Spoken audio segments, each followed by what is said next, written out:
Well, good afternoon, everybody. We're here today with my Uncle Paul to do a Farmwskiville interview, and we're going to go take a look at his garden in a little bit, maybe a couple other things over here, but I just kind of wanted to get you to know Uncle Paul, kind of where he came from and whatnot. So I'll ask a couple questions and we'll get to it here. So, what was it that you did before you moved to Florida? Okay, we lived in New Jersey and we had a landscaping business for like 35 years in the Atlantic City area, and decided to retire and move down here. We were snowbirds for 35 years or so, and so we would come down during the winter months, but we didn't do snow removal or anything like that back in New Jersey. So we figured once we got to the point of retirement, we were going to sell everything in New Jersey and move to Florida.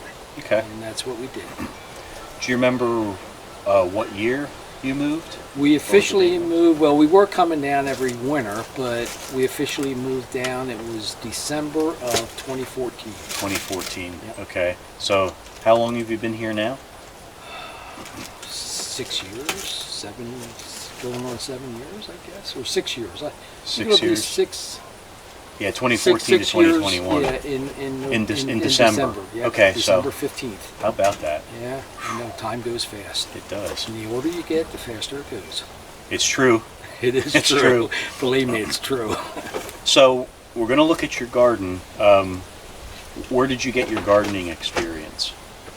Well, being in the landscape business for 35 years or so, I learned a lot by that, and now farming and growing vegetables in Florida is a little bit different. You would think that summer would be the months that you grow. The garden's pretty much empty during the summer months. I grow more in the fall and over the winter and in the spring, and then it gets too hot to grow anything. Too hot and too wet, so Yeah. the garden is basically dormant during the summer months here in Florida. We grow a lot of different things.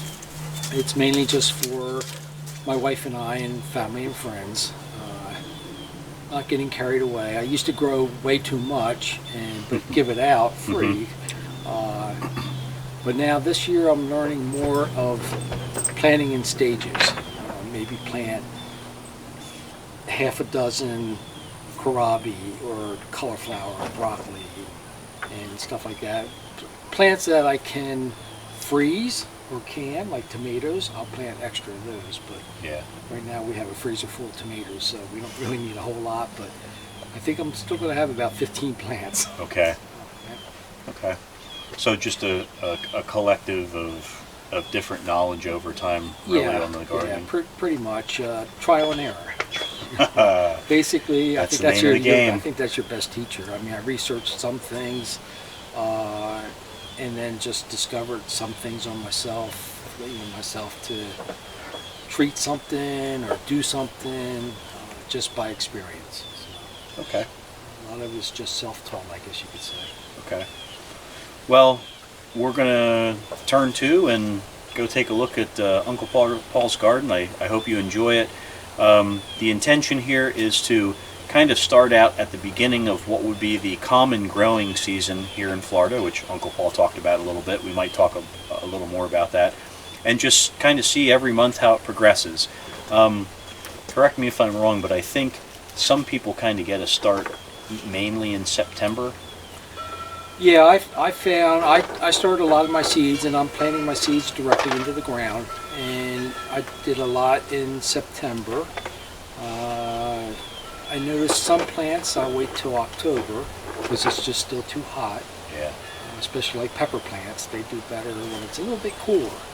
So there again, trial and error. But most of my seeding, I just put the seeds right in the ground and do it that way. Okay. And I'll show you in the garden. I have an area where I usually start a lot of seeds. Okay. Yeah, we're going to, just as an FYI, one of the things we're going to do soon is show you how to do soil seed starter. We wanted to make the blocks, but we don't have the piece of equipment to make the blocks, so we just bought the normal plastic, cylinders in a 6-pack, and we're going to do seeds. We're going to sprout them there and then transplant them into the garden. Whereas Uncle Paul, he plants the seeds right into the ground. Most of them. Yeah, most of them. So, all right, well then, let's go take a look at this garden. Here's Paul's garden. We got grapes up along here. Hey, when will these come into season? They won't be ready until next year, usually about July. Okay. July, August. Okay. And I'll prune them all back, give them a hard cut back. Usually I wait till all the leaves are off. And then this year what I'm going to do is I'm going to put some lattice up top. So the stuff kind of grows down between the lattice or just below the lattice. Paul, when did you actually break ground on creating this whole thing? Well, we moved down here the middle of December in 2014, and I would say January. I think it was like right after Christmas or right after the New Year's. Okay. That's when I broke ground, and I did it in stages. Like the first, I call it phase 1, which was from here to about where the corn is. Okay. And then phase 2 was back beyond that. Got it. I remember that. I remember it was small and then it got bigger. Yeah, I needed more room. Yeah. Okay. This I all started from seed. Do you want to just kind of start and go around, or? Oh, however you want to do it, Paul. Yeah. Okay, these are little pepper plants, and I'll show you that I got more coming up. This is the first batch. There were 5 of them. Okay, see it back there. And these are all marigolds that I started from seed. And first I did these that are blooming now, and then now these are coming in, so they'll be blooming different colors. And you said you like to do that mainly for color. For color. I mean, it does attract some honeybees and butterflies and things, but I do it mainly, I like some color in the garden. So, yeah. Yeah, I mean, the vegetables are basically green, so this gives me a little bit of color too. I just enjoy that. This is my 3-tier planter. And over here, these are little baby carrots coming up. And these just started coming up a couple weeks ago. Do you know when these will be about ready to harvest? It takes a little bit longer for carrots, but I would say probably by sometime in December. January for sure. Okay. They'll be ready. And how about these are the pepper plants, right? Yes. How long do you think it'll take for them to start coming in and then harvest? They should start flowering pretty soon. In fact, I think there's a bud right there. Let's take a look. Yep. Okay. That's a bud coming on. So where there's a bud, there'll be a fruit or a vegetable. And so I would say there again, maybe in December sometime. Okay. Possibly sooner, depends on weather conditions too. And this is what I'm doing as far as like not planting too much. I mean, this is broccoli here, and four plants are going to give me enough for a while, so that I just don't have a lot of broccoli coming on at one time. I can eat pretty much what I harvest.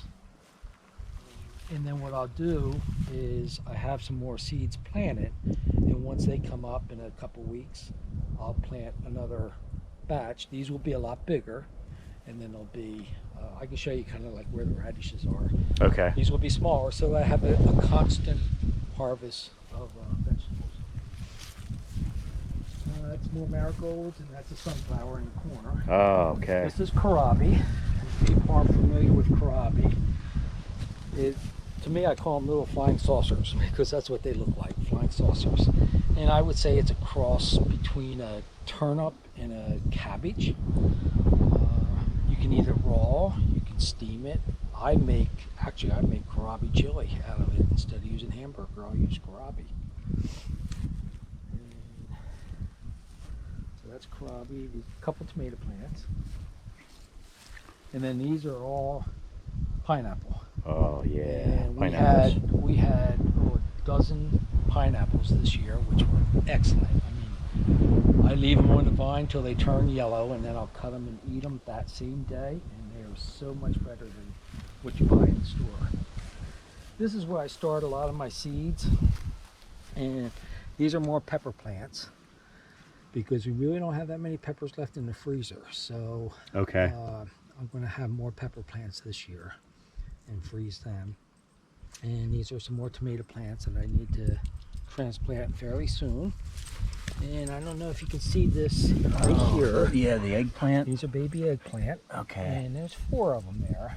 And that's going to give me plenty of eggplant. Yeah. Here I have beets. And I think this was the first batch. And then this is the second batch. And here's a row here that I just planted. Yep. And they're starting to come up. I can just see that. I love beets. So I'm going to get a steady flow of beets going. And then you can give me the greens. Yep. And I eat those with a little butter and Greens, salt. yeah. Oh, so good. And these are radishes, which I've been eating radishes. They're fairly easy to grow. They grow pretty quick. They will produce a radish. I think it takes like 23 days after they come up. Well, that's pretty quick. And there again, like these are the older ones, and then these were a couple weeks after that, and then this was a couple weeks after that, so that works out good. These are blueberry plants. They really won't do anything until next year. And I got a couple little carrots here. And this is a cucumber plant there. And I'll probably be planting more cucumbers. And then I put the straw down because it just keeps it from getting too wet under there. They do like, cucumbers like a lot of moisture. And it helps keep the moisture in the ground, but it makes a soft landing basically for the cucumber. Okay. I got some Greek oregano that's just starting to pop up. And this little patch here is tomatoes. And a lot of these were volunteers. And they just come up in the garden that, you know, could have been a rotten tomato last year. And what I'll do is, if there's a volunteer, I'll plant them. But the trouble is, you don't know what you're going to get. You might get plants that don't produce any tomatoes. They might not be fully formed tomatoes. There's a lot of different things when you're depending on the seed that you used the previous year. I try to stick with heirloom or organic. Not always though. So when they do come up, I'm not sure, but there's a lot of tomatoes on this one. Yeah, I noticed that. There's a lot of tomatoes on the ones down there, and these are starting to flower out, so hoping to get quite a few tomatoes. And these you really have to watch if we get, say, a frost. Yes, well, a lot of things you have to watch. Your cold hardy stuff would be more like kohlrabi, broccoli, cauliflower. Some of the more tender stuff, I have row cover that I'll use to cover it up if there's going to be a freeze or a frost, and hopefully it's short-lived. And here in this area in Florida, we can get a cold front coming through, and it will usually last 1 day, maybe 2 days, and then it warms up again. And it's usually one night when it's like gets down to like 36 degrees, and sometimes they'll say there won't be a frost, but if that wind lays down and there is a frost, you'll be thankful that you did cover the stuff up. Yeah. So I always lean on the side of being safe and cover the stuff up if I have to. Okay. Yep.